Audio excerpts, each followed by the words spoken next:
Assalamualaikum warahmatullahi wabarakatuh. Madayaw, umayong adlaw kaninyong tanan. Magandang araw sa inyo lahat. This year, the Office of the Vice President marks a momentous milestone, 90 years of dedicated public service to the Filipino nation. Since its establishment in 1935, this office has been a pillar of Philippine democracy, transforming challenges into opportunities for impactful grassroots service. Bawat pangalawang Pangulo ay naglayag sa kani-kanilang natatanging panahon at hamon.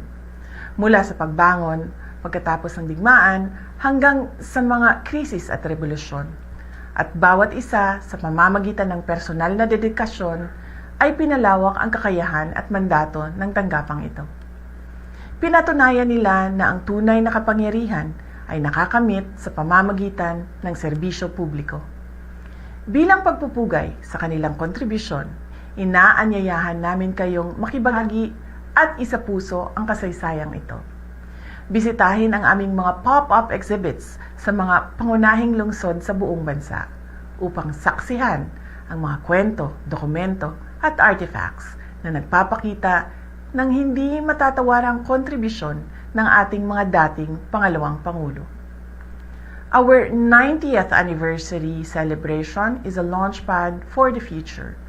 We are laying the foundational groundwork to ensure the Office of the Vice President remains strong, stable, and effective for the next century. We are actively working toward realizing three critical goals.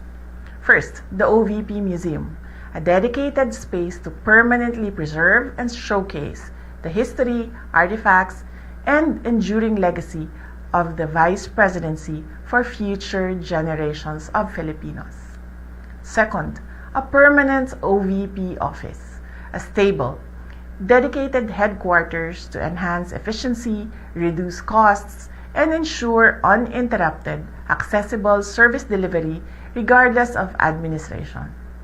Lastly, the OVP Charter, a legislative initiative to formally define the mandate, functions, and capacity of the Office of the Vice President, ensuring that the authority earned through 90 years of service is constitutionally recognized and supported. These initiatives are our commitment to democratic institution building. Strengthening this office will allow us to serve you better, more efficiently, and with greater impact. Join us in this momentous celebration and share your hope for the future of the Office of the Vice President. Sama-sama nating ipagdiwang ang 70 taon ng serbisyo ng tanggapan ng pangalawang Pangulo. Magtulungan tayong itaguyod ang kinabukasan ng ating bansa.